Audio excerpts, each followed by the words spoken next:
Our country is doing really well. We inherited a mess from Biden and the Biden administration. We had the worst inflation in the history of our country. The worst inflation in the history of our country. Prices were the highest they ever were. And what we're doing is bringing them down.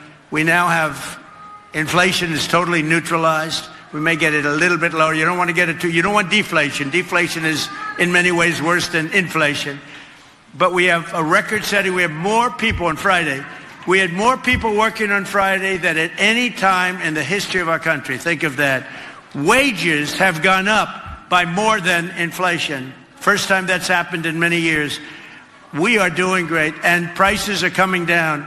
And the Democrats use this word called affordability. They look at the camera and they say, what are you going to do for the affordability? They keep saying affordability. Well, they're the ones that caused the problem.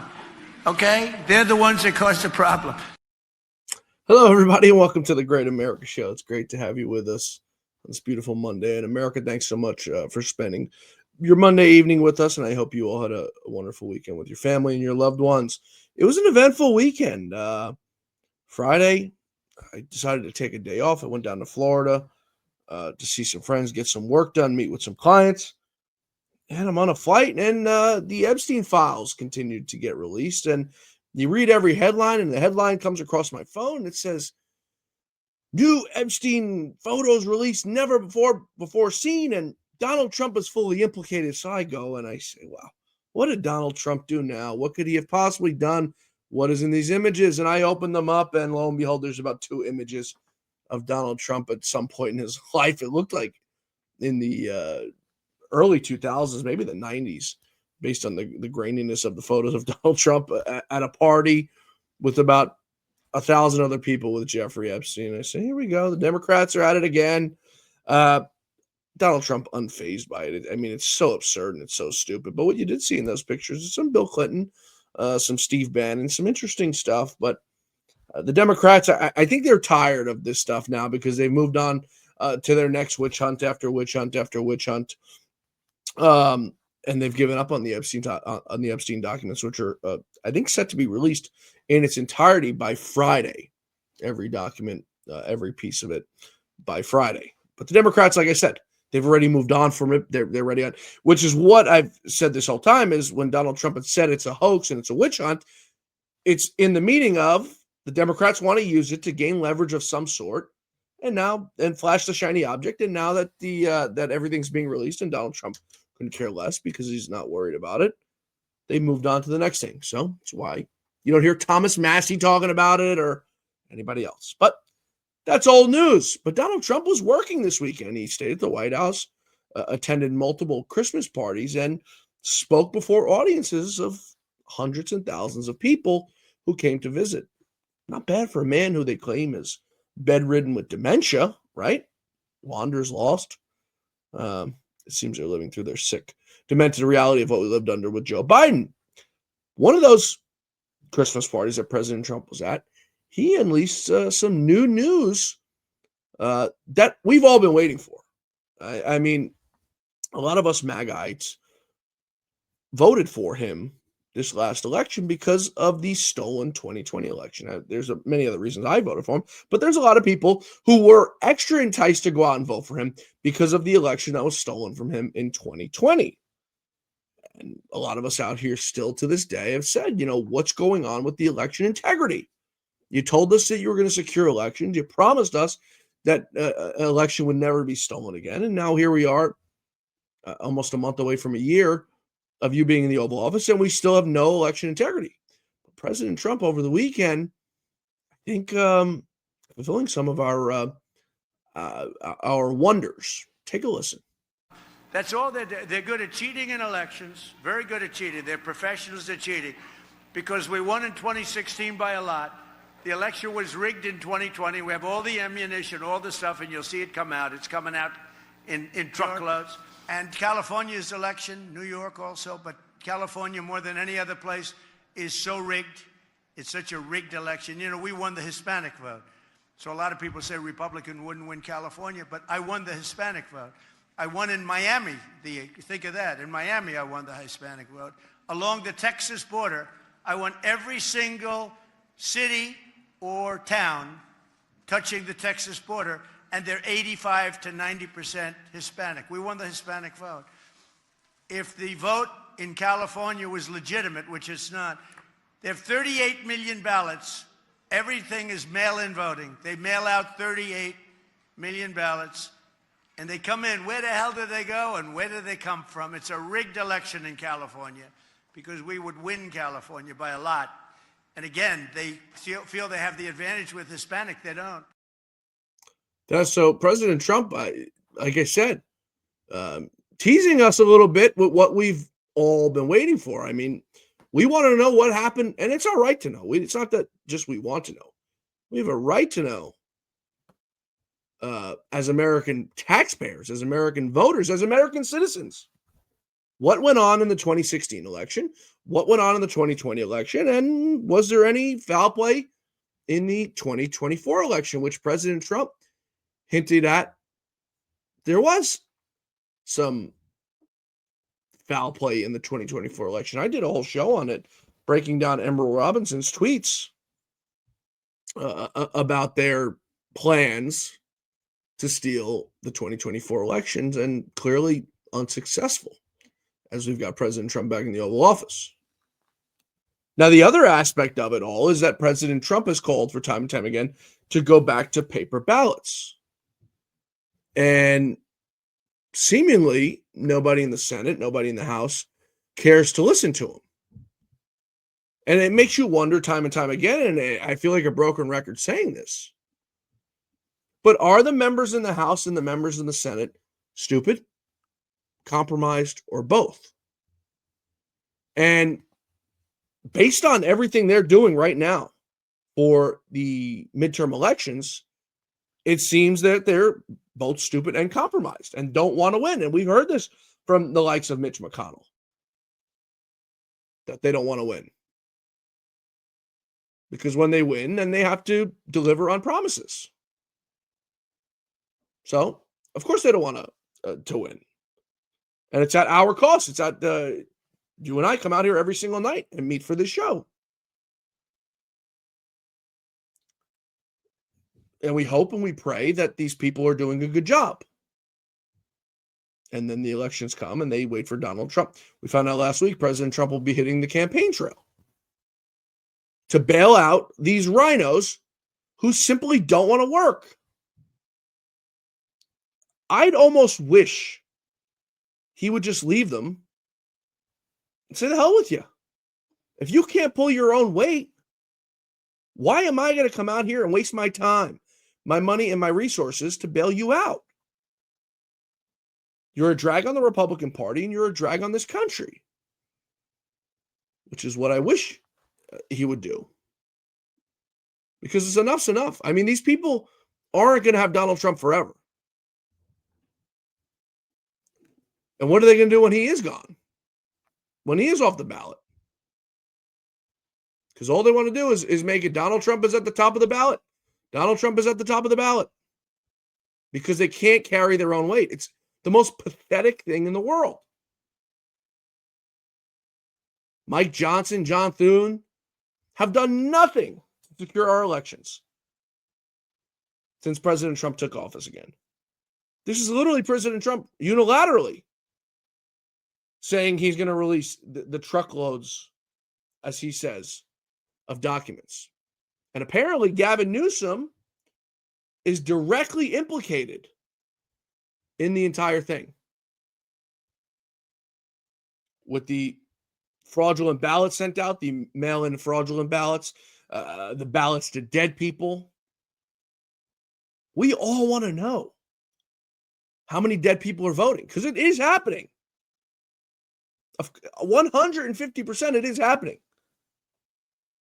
I have loved ones who still get sent mail-in ballots who deceased 5-6 years ago here in New York. You folks out there probably do as well. It's happening all across the country. And the likes of Mike Johnson and John Thune are doing absolutely nothing about it to stop. I want to take a quick break here, folks. If you're joining us on Rumble or YouTube, please be sure to hit that like, subscribe, follow button. Give us a thumbs up. Audio as well. Please give us a good review. Give us a 5-star. When we return, a 2028 hopeful from the Marxist Dem side, keeping their powder dry. Dan Bongino making a decision over the next few weeks if he stays at the FBI or if he set ship. And we got some coverage today from President Trump's press conference, a big one at the White House, not taking any days off before the Christmas break. The man is a workhorse. Folks, please stay with us. We're going to be right back in less than 60 seconds on the Great America Show. We'll be right back. This past year has been one of the hardest in MyPillow's history. It's because of you that we're making it through. My employees and I want to thank you for your continued support by extending our wholesale prices on classic MyPillows. Get standard classic MyPillows only $14.98. I can't believe I'm even saying that. Only $14.98. But it gets even better. Upgrade to a queen size MyPillow for just $18.98. King size only $1 more. Get my body pillows $29.98 and multi-use MyPillows for only $9.98. So go to mypillow.com or call the number on your screen. Use your promo code to take advantage of these wholesale prices, including my standard size MyPillow, originally $49.98, now only $14.98. Queens $18.98. Kings only $1 more. Not only that, order $75 or more, ship absolutely free. From all of us here at MyPillow, thanks America! Thanks everybody for staying with us here on the Great America Show. Thank you for spending part of your evening with us. It is always a delight to have you folks with us here on the Great America Show. If you're joining us on Rumble, YouTube, please be sure to hit that like, subscribe, and follow button. Give us a thumbs up. Let us know where you're tuned in from. We always want to know if you're tuned in here in America or abroad. We have a big audience abroad too, so it's nice to have you guys with us, and we truly appreciate it. Some other big news happening over the last few days that we haven't met. President Trump pardoned former Colorado elections clerk Tina Peters, who is serving a 9-year sentence for allowing what they say unauthorized access to voting machines during the 2020 presidential election. She was convicted last year on 7 state charges, including 3 counts of attempting to influence public servants, 1 count of conspiracy to commit criminal impersonation. Now, presidential powers to pardon apply what they say to federal crimes, not at the state level. In a statement, Colorado Attorney General Phil Weisner said Trump's pardon has no legal precedent and will not hold up. Unbelievable. So Tina Peters, as of right now, will stay in jail. President Trump tweeting out on Truth Social, quote, Democrats have relentlessly targeted Tina Peters, a patriot who simply wanted to make sure our elections were fair and honest. Now, Colorado Secretary of State Jenna Griswold also saying in a statement, Trump has no constitutional authority to pardon her. His assault is not just a power on our democracy, but on the state's rights and the American Constitution. I think President Trump is going to have some fun with these good old folks, these Marxist Dems out in Colorado. Something tells me he's got something up his sleeve. Something tells me that he's got something coming, something a-brewing. Because he wouldn't have just pardoned her without knowing that it was going to get taken to the next level. Now, the governor, of course, says he's not going to let her out. So they've got to figure out the next steps. And like I said, I think President Trump has something up his sleeve. Now, his Department of Justice also, over the weekend, suing Georgia for their 2020 election inconsistencies. Harmeet Dillon spearheading that lawsuit. So, as I said in the first segment, it seems he's finally now locking in on, I think, probably the biggest single issue facing our country right now.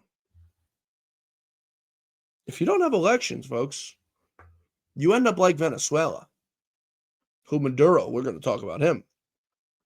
He's going to be running for his life pretty soon. He's going to have no choice. So I think that's the biggest existential threat to our country is stolen elections. What they did in 2020, what they tried to do in 2016, and what they tried to do in 2024. Just about a year ago. We've got to take care of it now before it's too late. And if they don't, the Republicans can kiss their sorry rear ends goodbye and never win.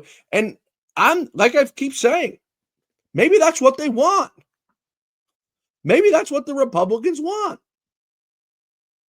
which is why so many of them will be resigning over the next 2 years for this next term. And it's a perfect, guys, because you retire, you have still have the administration where you have some sort of pull. That's what they tell the lobbying firms. And they'll lobby for 2 years, make a few $100,000, maybe $1 million, and then figure out their next scheme. It's a recipe for these lowlives, these politicians who are, quite frankly, folks, not qualified to serve French fries at McDonald's. You look at some of these people in Congress, Ilhan Omar, who President Trump has had some fun with. We'll talk about that in a bit. AOC, the bartender. And I think she gives bartenders a bad name. I can't think of anyone dumber than her. Yet somehow these people go out and get these 6-7-figure jobs after leaving Congress. You go look at Paul Ryan, Trump deranged lunatic who's out controlling Fox News right now. I believe the man who was responsible for Lou Dobbs' show being canceled. Just totally deranged. So they'll be departing from Congress, they'll get their money, and the show goes on. Now, 2028, which I think is probably too far to be looking at least. But I guess if you look, just about a year from now, you get the midterm election. So it is kind of, in the pretty near distant future. And if the humiliation of the 2024 presidential campaign wasn't enough for Kamala Harris, who lost in a landslide to Donald Trump, she's reportedly made it clear to potential 2028 rivals that she's working on another White House campaign. That she's keeping it viable. Harris and her husband, Doug Emhoff, have been mingling with the National Party officials and state party chairs in L.A. over the last few weeks during the DNC's winter meetings. And at a reception this past week, DNC Chair Ken Martin introduced Emhoff as the former second gentleman, quipped that he could be the future first gentleman, according to people who were at the event. Harris at this winter meeting also touted herself as a changed candidate during a speech in front of the Democrat officials. Harris telling the packed room of Marxist Dems, both parties have failed to hold the public's trust. Government is viewed as fundamentally unable to meet the needs of its people. Sounds awfully like Donald Trump thing to say in 2016. People are done with the status quo, she says, and they're ready to break things to force change. Well, she went a little Barack Hussein Obama there. We cannot afford to be nostalgic for a flawed system that has failed so many. Well, it was her administration that failed so many Americans, which resulted in Donald Trump winning so resoundingly. Now, while analysts and commentators have offered their countless explanations as for why Harris lost that last election, it's clear that those around her are pinning the blame on Joe Biden rather than her own weakness as a candidate. Now, make no mistake, Joe Biden was a flawed candidate. And flaws he had. Cognitive decline he had. Which, quite frankly, for his age was sort of acceptable. He should have never ran the first time. But for someone his age, that's what happens. Hell, I'm less than half his age, and I'm falling apart already. So, that's what happens. Shouldn't have ran the first time. But, for what it's worth, I thought he was far more cognitively there than she was. He had an excuse. The man was old as heck and, semi-bad health. For God's sakes, the man was fighting cancer. And he sounded more cognitive than her. But she blames him. After stealing the nomination from him, by the way, she blames Joe Biden. Blame Joe Biden for a lot of things. But I don't think you can blame him for losing the 2024 election. You can blame the administration, the Marxist Dems around him. But you guys stole the nomination from the guy. I mean, he was your nominee. He received the votes, not Kamala Harris. Now, she recently turned down a move to run for governor of California, despite the widespread speculation that she would throw her hat in the ring. At the time, she said, "My leadership for public service will not be in elected office." That was at the time of when they were looking for her to run. She says, "I look forward to getting back out and listening to the American people, helping elect Democrats across the nation who will fight fearlessly and sharing more details in the months ahead of my own plans." Now, should Harris decide to enter the presidential race, she undoubtedly will be a contender. She's just as dumb as the rest of them. Sub 100 IQ. According to the latest Real Clear Politics polling average, she draws roughly 20% support among the Marxist Dem voters, second only to Gavin Newsome, who's somehow leading the field at 26%. Can you imagine people in California actually vote for that guy? With what he did during COVID, shut down, did his authoritarian dictator stuff. And people go out and vote for this guy? To me, it's absolutely mind-blowing. I can't believe it. Somehow, some way, people do. Folks, I want to take a quick break. One more quick break. We're going to be back in less than 60 seconds. We've got some big news on Dan Bongino. Is he staying at the FBI? Is he leaving? What are his plans? We're going to bring you some news from President Trump's big press conference today in Venezuela. Seems like they're on the brink of going down. Also, President Trump going after John Thune today and the Senate Majority Leader and his ilk around him for simply just not doing their job. We're going to take all of that up and much, much, much, much, much more on the other side of this quick break, folks. I promise you we'll be back in less than 60 seconds. Please stay with us. Just like all of you, I had problems sleeping. I had tried every pillow out there and nothing worked. I'd flip-flop all night, use my arm for support, and fall asleep, or I'd wake up with a sore neck or maybe a headache. Well, quality sleep comes from keeping your neck straight at night. You have to fill in that space between your head and your bed. That's why I invented MyPillow. MyPillow's patented fill adjusts to your exact individual needs, and it doesn't matter if you sleep on your back, stomach, side, or any combination of all three. When I got MyPillow, I'm asleep almost immediately. I stay asleep at night, and I wake up more well-rested in the morning. So go to MyPillow.com or call the number on your screen. Use your promo code to get Classic King MyPillows for only $19.98. Queen size just $18.98. Standard Classic MyPillows only $14.98. That's right, only $14.98. Plus all orders $75 or more ship absolutely free.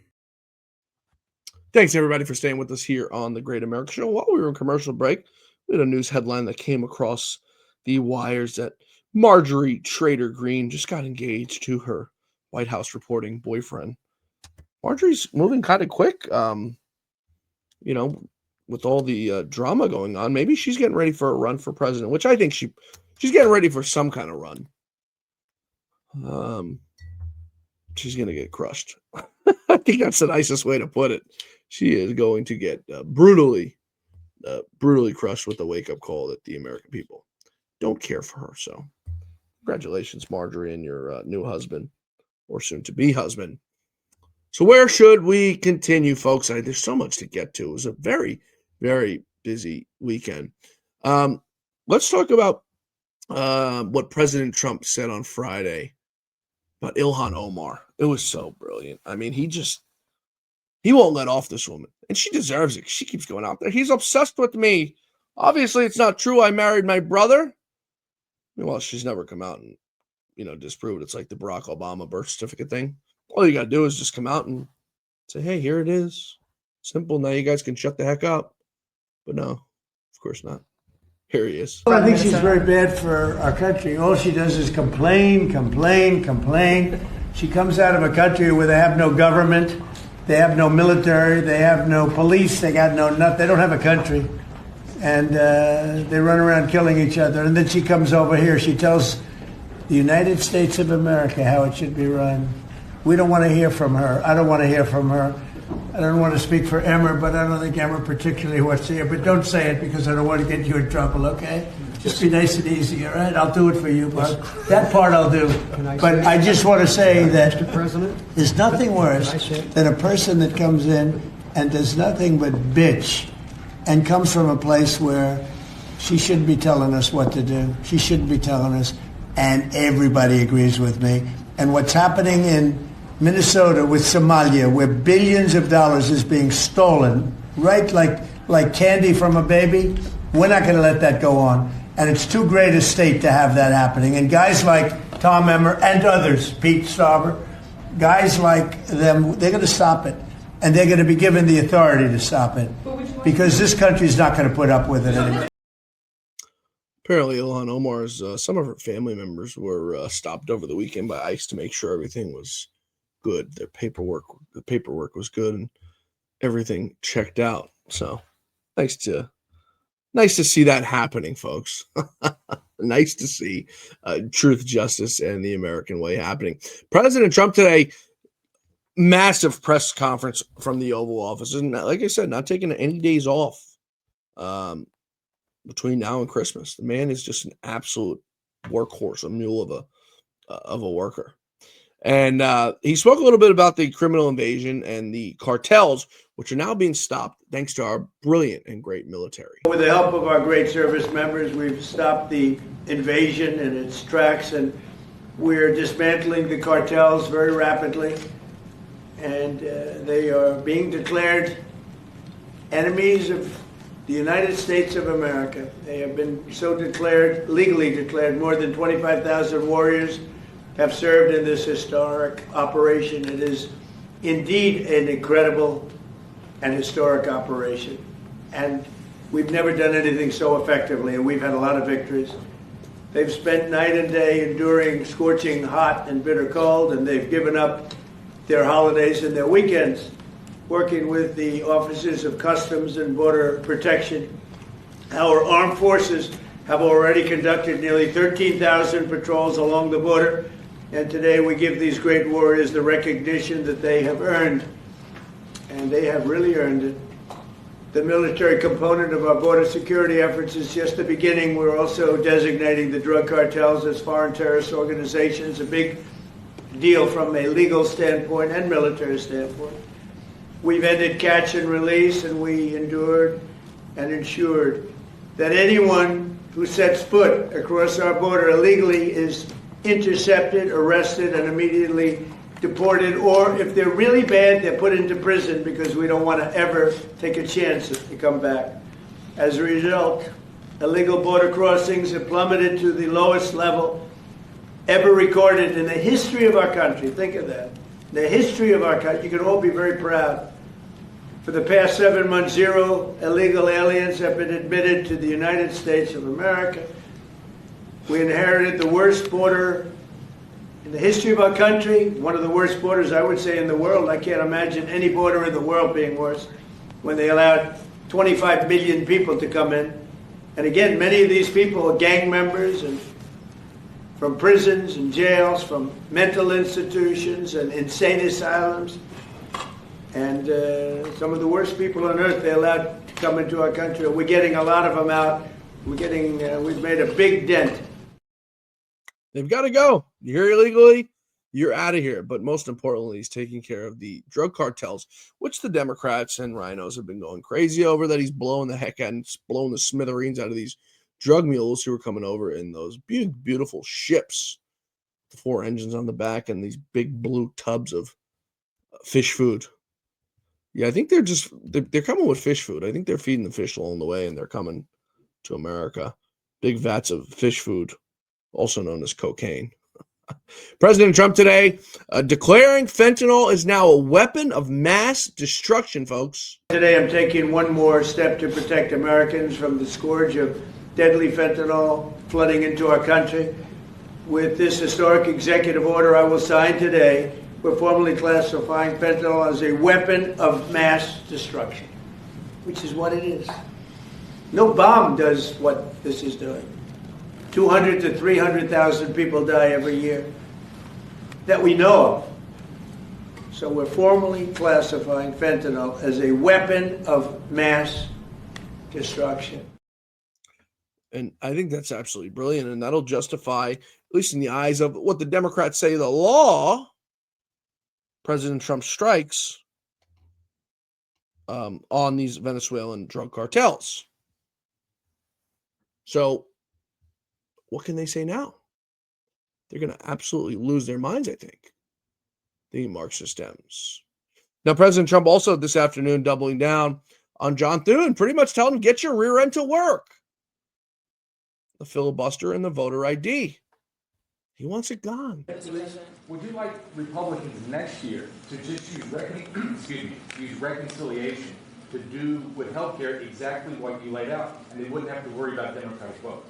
Well, that or knock out the filibuster. If you knocked out the filibuster, it would all go away. But we have a few people that wouldn't do that. It's crazy. Look, we should knock out the filibuster. And if you did that, we'd get voter ID.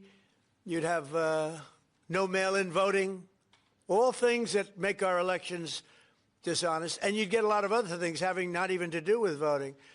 But Republicans should knock out the filibuster, and we should approve a lot of things. You wouldn't have January 30th looming because, you know, you have the 30th of January looming. You know that. John Thune's got to get to work. I'm not sure what he's doing. Now, before we wrap up, folks, we got a pretty big story that we wanted to bring you.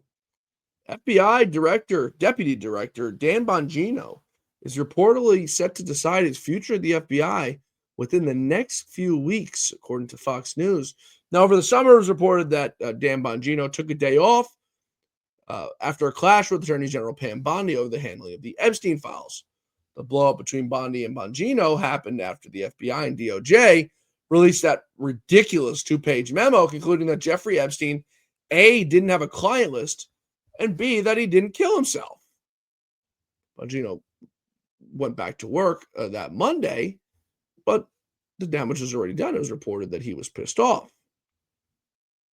that this news was coming out.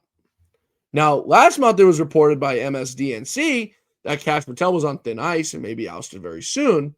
The outlet also reported that top FBI official Andrew Bailey, who's been on the show before, is in line to take Kash Patel's position. So we're going to have to wait and see. But nonetheless, Dan Bongino is the one that's being floated now that may be on his way out the door. Interesting. I guess, like I said, we're just going to have to wait and see. Folks, that's all for us tonight. Special shout out to Kelly Song, Fall Girl, Sunny Bunny, and all of our great Rumble folks and Facebook folks and YouTubers that tune in. We truly appreciate it. Each and every single one of you guys. If you're joining us on Facebook, we're going to try to pull the stream off of Facebook eventually, just for censorship issues. So for the meantime, we'll have it on Rumble, but we eventually want to be fully on YouTube. They take care of us the best, and they do the best advertising for us. So eventually we want to be fully on YouTube, but not for a little bit. So if you guys can slowly start to make your way over there, if you're joining us on Facebook or Twitter, Rumble, you can stay tight for just a little bit. If you guys can make your way over and follow us over there on YouTube at The Great America Show, we truly appreciate it. Like I said, eventually we'd like to solely be over there, but it's going to take us some time to get you guys over there and migrate. So we'll give you some time. I know it's cold out there and our legs are hurting, so we'll give you some time. That's all for us, folks, tonight. I hope you enjoyed tonight's show. We will see you back here tomorrow for The Great America Show. Truth, justice, and the American way, always at the forefront, folks. Until then, may God bless you, may God bless America, and may God bless the great Lou Dobbs. We'll see you back here tomorrow, folks. Happy Monday.